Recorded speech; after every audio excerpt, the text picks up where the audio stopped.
Donc nous sommes au salon de l'automobile à Bruxelles avec Pierre Lallemand. Pierre Lallemand, pouvez-vous vous présenter tout d'abord?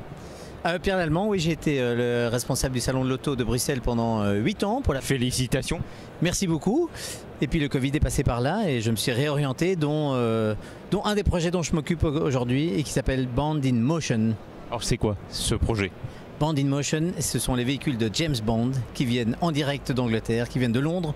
Et quand on dit véhicules, eh bien on parle évidemment de voitures, mais également de motos, de bateaux, d'overcraft, d'hélicoptères, d'avions. Et ce sont les véhicules originaux qui ont tourné dans les films. Et ils sont là?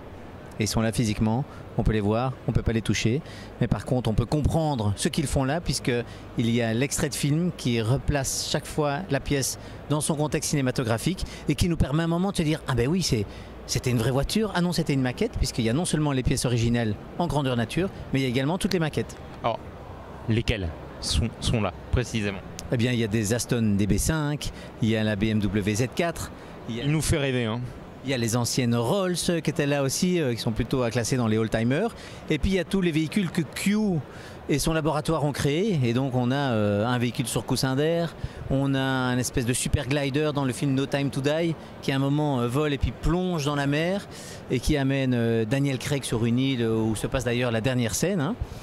Et on ne sait pas d'ailleurs qui sera le prochain James Bond. Est-ce que ce sera une femme? Est-ce que ce sera le frère, le jumeau, le cousin de Daniel Craig? On verra. Alors que les véhicules de James Bond? Oui, ce sont des pièces originales qui viennent de la société de production qui s'appelle E.ON. Tout le monde a entendu parler de la Metro-Goldwyn-Mayer. C'est la société de distribution. Par contre, la production s'appelle E.ON, est basée à Londres. Et pour l'anecdote, en fait, ils ont demandé à un concessionnaire Aston Martin du coin de s'occuper de leurs véhicules. Et au fur et à mesure, eh bien, ils ont pris confiance l'un dans l'autre.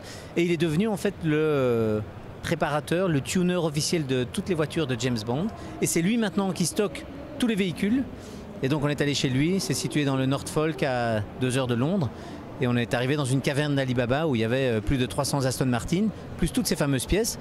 Et quand il a commencé à nous montrer tout ce qu'il avait, initialement l'exposition devait faire 2000, 3000 m². Aujourd'hui on est à 6000 m² de bonheur.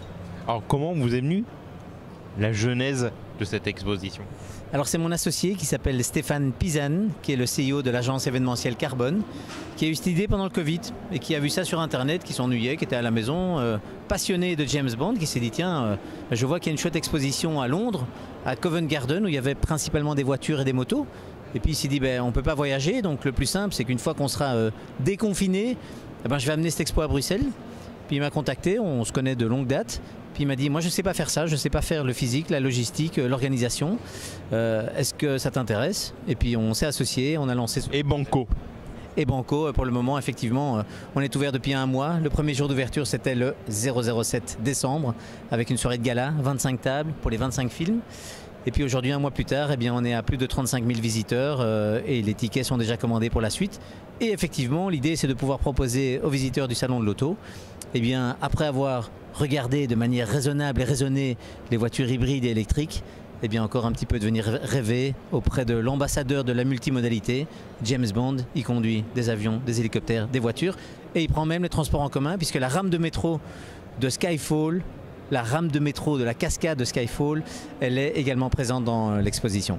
Alors, James Bond cette année, mais est-ce que dans l'an prochain peut-être, allez, la DeLorean peut-être de Retour vers le futur, ce serait bien ça, DeLorean. Ah oui, DeLorean, ce serait vraiment super. L'appel est lancé. L'appel est lancé, mais il n'y en a qu'une, donc pour faire une expo, il va falloir les dupliquer.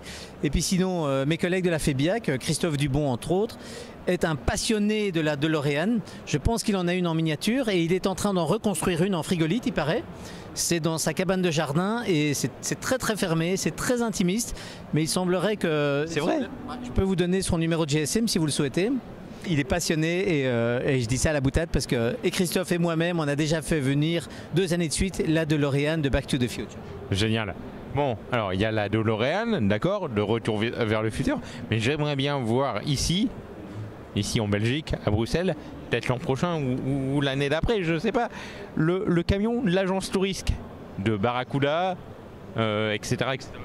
Ce serait bien ça. J'adore quand un plan se déroule sans accroc. Ça, effectivement, l'agence touriste, elle est là. Hannibal, hein, c'est comme ça qu'il s'appelle. Non, alors ouais, c'est vrai qu'on a beaucoup de projets en tête. Un des projets, c'est d'exporter l'exposition dans d'autres pays. On est en contact avec le Canada, avec Genève, avec Paris, etc. Mais on voudrait également faire une exposition sur les véhicules de cinéma. Et j'ai même envie de faire une exposition sur Top Gun. Parce que je me dis qu'il y a quelque chose à faire. Alors là, quelque chose d'un peu plus immersif, avec des caméras, peut-être avec de la réalité augmentée. Mais donc, on n'est pas, c'est sûr qu'on n'est pas en reste de nouveaux projets. Claude Lelouch, avec des films fantastiques, qui a fait avec des véhicules fantastiques. Ce serait chouette de pouvoir mettre la main sur ce genre de collection. Et effectivement, James Bond et Bond in Motion, c'est une très bonne référence pour pouvoir aller chercher, être crédible et avoir peut-être des investisseurs qui participent et surtout des collectionneurs qui nous font confiance et qui nous confient leurs œuvres d'art, parce qu'on parle de ça, hein, ce genre de véhicule, c'est devenu des œuvres d'art. On doit faire attention comment on les transporte, on doit faire attention comment on les transporte, on doit faire attention comment on les expose, on doit les assurer, les entretenir, les laisser au chaud, les nettoyer, etc. Bon, merci beaucoup. Qu'est-ce qu'on peut vous souhaiter pour ce salon ? Alors pour ce salon, on espère pouvoir faire plaisir en fait aux visiteurs. On propose à tout le monde de se retrouver sur le site 007brussels.com pour pouvoir aller chercher toutes les infos pratiques. Et alors, petite info importante, chaque visiteur bénéficiera d'une réduction de 25% sur les tarifs des tickets dès lors qu'ils présentent leur ticket du salon de l'auto de Bruxelles pour pouvoir avoir accès à Bond in Motion. Merci à vous. Merci à vous.